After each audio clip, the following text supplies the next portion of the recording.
তার থেকে মাঝে মাঝে কিছু উল্লুক আর ভাল্লুক আসে, আর কেমন কেমন কথা যে বলে, এগুলো বলে মাঝে মাঝে আমাদের হৃদয়টিকে ক্ষতবিক্ষত করে দেয়। কিছুদিন আগে আমাদের দেশে প্রজাতন্ত্রের এক কর্মচারী, যে জনগণের ট্যাক্সের পয়সায় বেতন খায়, এরকম একজন লোক মিডিয়ার সামনে সাহসিকতার সাথে বলেছে, আল্লাহ আকবার এটা নাকি নির্দিষ্ট একটা রাজনৈতিক দলের স্লোগান। আচ্ছা আপনারা বলেন তো, আল্লাহ আকবার এটা কার নামের স্লোগান?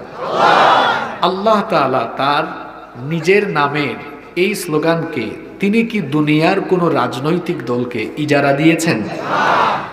তো এই কথা এই লোকটা বলল কিভাবে?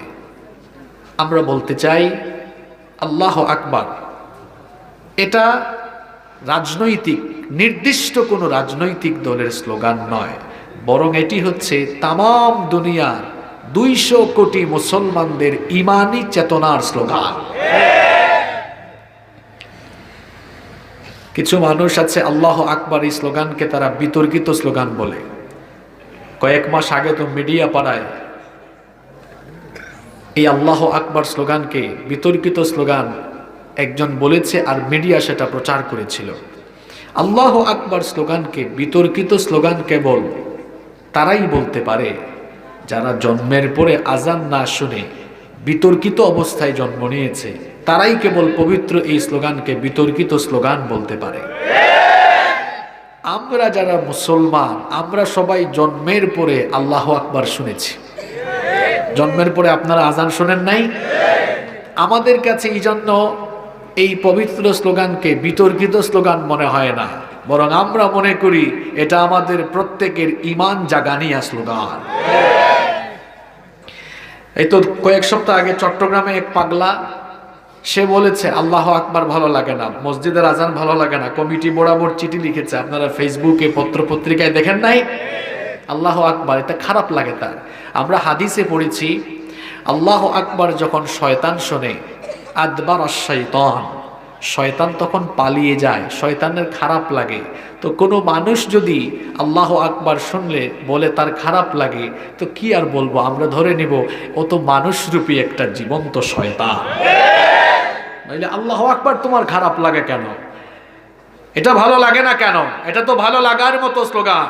কারণ আমরা আল্লাহু আকবার শুনে দুনিয়াতে এসেছি, আল্লাহু আকবার শুনে শুনেই দুনিয়া থেকে যাব। সুতরাং আল্লাহু আকবার যার ভালো লাগে না, সে যেন তার বংশধরদেরকে ওসিয়ত করে যায়, মরার পরে তার লাশ যেন জানাজায় না নিয়ে লাশ যেন শ্মশানে নিয়ে যাওয়া হয়। তোর আল্লাহু আকবার ভালো লাগে না, তোর লাশকে শ্মশানেই নিয়ে যাওয়া উচিত। তোর আল্লাহু আকবার ভালো লাগে না কেন? তোর ভালো যদি না লাগে, মরার পরে আল্লাহু আকবার দিয়ে জানাজা শুরু নয়, তোর ছেলে মেয়ে পুলামাইয়াদেরকে বলে যাবি তারা যেন শ্মশানে নিয়ে লাশটা পুড়াইয়া দেয়। আর যদি মুসলমানের মতো বিদায় নিতে হয়, তাহলে আল্লাহু আকবার ভালো লাগতে হবে। কারণ শুনে আল্লাহু আকবার শুনে এসেছি, আল্লাহু আকবার শুনে যাব। এটা তো আমাদের প্রেরণার স্লোগান, এটা বদরের স্লোগান, ওহুদের স্লোগান, এটা কাফিরদের সামনে সাহাবীদের ঈমান দীপ্ত চেতনার স্লোগান। এজন্য আমরা যতদিন বাঁচবো, আমরা আমাদের ঈমান জাগানিয়া এই স্লোগানের সাথেই থাকবো। রাজি আছেন তো সবাই? আল্লাহ কবুল করেন। সম্মানিত ভাইয়েরা, গভীর রাত পর্যন্ত লম্বা সময় কথা বলে আমি আপনাদেরকে কষ্ট দিব না। নবীজির সুন্নত হলো, নবীজি কথা বলতেন খুব কম। যারা স্কুল কলেজেও পড়াশোনা করেছেন, আপনারা তো নবীজির বিদায় হজের ভাষণ পড়েছেন, পড়েন নাই? পড়েছেন। নবীজির বিদায় হজের ভাষণটা কি অনেক লম্বা? না, খুব ছোট। আপনি বই থেকে দেখে দেখে পড়লে 5 মিনিটও হবে না, 10 মিনিটও হবে না, লিখলে একেবারে কয়েক পৃষ্ঠা হবে না, খুব অল্প। কিন্তু নবীজি অল্প কথায় যে সুন্দর ভাষণ দিয়েছেন, মানব ইতিহাসে এমন যুগান্তকারী ভাষণ আজ পর্যন্ত কেউ দেয় নাই, কিয়ামত পর্যন্ত দিতে পারবে না। তাহলে বোঝা গেল, অল্প কথা সেগুলো যদি গুছালো হয় এবং মানুষের জন্য কল্যাণকর হয়, তার ভেতরে বরকত থাকে অনেক বেশি। এই জন্য আমরা কোরআনের মাহফিলে বসেছি, অপ্রাসঙ্গিক কথা বলে আমরা সময় নষ্ট করব না, আমরা প্রতিটি মুহূর্ত কাজে লাগানোর চেষ্টা করব। বলেন ইনশাআল্লাহ। আজকের মাহফিলে, যদিও এটা মাদ্রাসার মাহফিল, কিন্তু আমাকে মূলত দাওয়াত করেছে আসিফ। আপনাদের এলাকারই ছেলে, খুব ভালো ছেলে। আসিফের সাথে আরো কয়েকটা ছেলে গত বছর সিলেটে যখন শতাব্দীর ভয়াবহতম বন্যায় সিলেট যখন কবলিত হলো, তারা গিয়েছে সিলেটে। আপনাদের এলাকার কিছু যুবক ছেলেরা গিয়েছে সিলেটে, আমার এলাকায়ও তারা গিয়েছে। তো আমি তো সিলেটে লম্বা সময় ছিলাম। তো এরা এই মাহফিলের জন্য যখন যোগাযোগ করে, আজকে আমাদের মাহফিল ছিল সিলেটে, চিন্তা করলাম সিলেট আমার নিজের এলাকা, ওদের সাথে কথা বলে ওদের মাহফিল আমি অন্য মাসে নিয়ে গিয়েছি। যেহেতু তারা আন্তরিকতার সাথে সিলেটে গিয়েছিল, তাদের প্রতি সম্মান জানিয়ে আমি এই ডেটটা আজকে দিয়েছি। আলহামদুলিল্লাহ, আমি এসেছি এবং তাদের উপরে আমি অনেক খুশি। তারা অনেক কষ্ট করেছে। আল্লাহ আমার ভাইদের এই কষ্টগুলো, এই শ্রমগুলোকে কবুল করে নেন। আল্লাহ তাদেরকে এই জন্য উত্তম যাজা দান করেন, বলেন আমিন। সম্মানিত উপস্থিতি, আমি আর অহেতুক কোনো কথা বলবো না। খুতবার ভেতরে আমি একটি সূরার কয়েকটা আয়াত তেলাওয়াত করেছি। আজকে এই কয়েকটা আয়াত থেকে আমরা হেদায়েতি কিছু কথা শুনে বাড়ি যাব ইনশাআল্লাহ। আমি আপনাদের সামনে একটি সূরার 5টি আয়াত তেলাওয়াত করেছি। যে সূরা আমি তেলাওয়াত করেছি, এই সূরাটার নাম হচ্ছে সূরাতু আন-নাবা। আপনারা আমার সাথে কথা বলতে পারবেন তো? তাহলে আমার বাবা যান, চাচা যান, ভাই যানরা সবাই একটু আওয়াজটা, গলার আওয়াজটা উঁচা করে বলেন তো, আমি যে সূরাটা তিলাওয়াত করেছি সূরাটার নাম কি? সবাই বলেন না, সূরার নাম সূরা নাবা। হোয়াটস দ্য মিনিং অফ নাবা? নাবা অর্থ কি? নাবা আরবি শব্দ, এর অর্থ হচ্ছে সংবাদ, খবর। ইংরেজিতে যেটাকে আমরা বলি নিউজ। টেলিভিশনে আপনারা খবর শোনেন না? তাহলে নাবা মানে হলো খবর, নাবা মানে হলো সংবাদ। প্রশ্ন হতে পারে, হুজুর এই সূরা থেকে কোনো খবর আছে নাকি, সংবাদ আছে নাকি? হ্যাঁ আছে। এই সূরার ভেতরে মানবতার জন্য একটা মহা সংবাদ আছে। কি আছে সেটা আমরা আলোচনা থেকে জানবো ইনশাআল্লাহ। এই সূরা থেকে আলোচনা শুরু করার আগে এই সূরার কিছু প্রাথমিক তথ্য আছে, এগুলো আমরা সবাই একটু কষ্ট করে মেমোরাইজ করে ফেলবো, বলেন ইনশাআল্লাহ। আমরা সবাই জানি কোরআনুল কারীমে মোট 30টি পারা আছে। আজকে যে সূরা থেকে আমরা কথা বলবো, এই সূরাটি কোরআনের সর্বশেষ পারা, 30তম পারায় অবস্থিত। এটা 30তম পারার প্রথম সূরা। তাহলে আজকে আমরা যে সূরা থেকে কথা বলবো, এই সূরাটি কততম পারায় অবস্থিত? বলেন না, সবাই বলেন, কত নম্বর পারা? 30 নম্বর পারা। আমরা জানি কোরআনে মোট 114টি সূরা আছে। এই 114টি সূরার মধ্যে আজকের এই সূরাটা সিরিয়াল অনুযায়ী, এই সূরার সিরিয়াল নাম্বার হচ্ছে 78। সবাই বলেন তো, এই সূরার সিরিয়াল নাম্বার কত? 78। কোরআনুল কারীমের সূরাগুলো দুই ভাগে বিভক্ত। কিছু সূরা হলো মাক্কি, কিছু সূরা হলো মাদানী। নবী করিম সাল্লাল্লাহু আলাইহি ওয়াসাল্লামের মাক্কি জিন্দেগিতে, মক্কায় থাকাকালীন নবীজির কাছে যে সূরাগুলো নাজিল হয়েছে সেগুলোকে বলা হয় মাক্কি সূরা।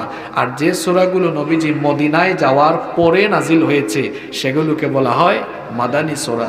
আজকে যে সূরা থেকে আমরা আলোচনা শুনবো, এই সূরাটি হচ্ছে সূরাতুম মাক্কিয়া, এটা মাক্কি সূরা। তাহলে বলেন তো, সূরাটা নাজিল হয়েছে মদিনায় না মক্কায়? এই সূরার রুকু সংখ্যা হলো 2, আয়াত সংখ্যা 40 অর্থাৎ 40। এই হলো এই সূরার প্রাথমিক তথ্য। আমার মনে হয় আপনারা মুরাদনগরের মানুষ, আপনারা সবাই অত্যন্ত জ্ঞানী, বুদ্ধিমান, বিচক্ষণ মানুষ। আমি ধারণা করছি আপনারা সবাই মুখস্থ করে ফেলেছেন। তাও আমরা একটু চেক করে দেখি আমাদের সবার কনসেন্ট্রেশন আছে কিনা।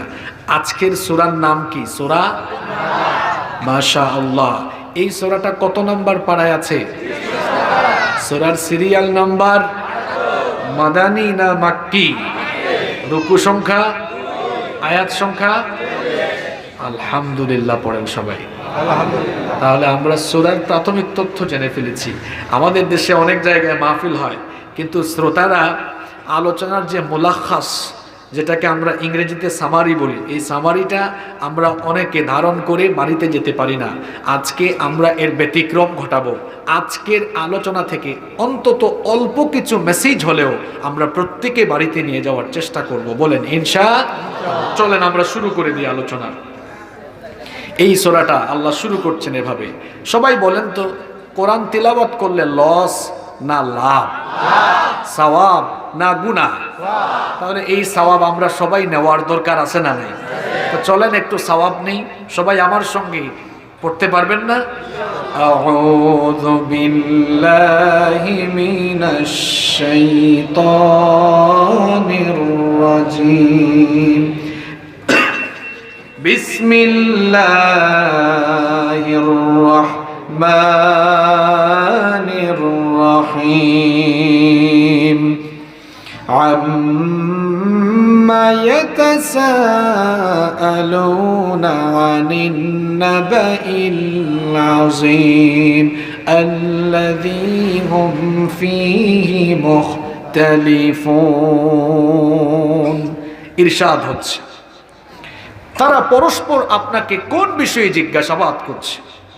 আনিন নাবাইল আযীম, সেই মহা সংবাদ সম্পর্কে কি তারা আপনাকে জিজ্ঞাসাবাদ করছে? এই সূরাটা বুঝতে হলে আগে বোঝা দরকার, এই সূরাটা তো নাজিল হয়েছে কিছুক্ষণ আগে আমরা জেনেছি কোথায়?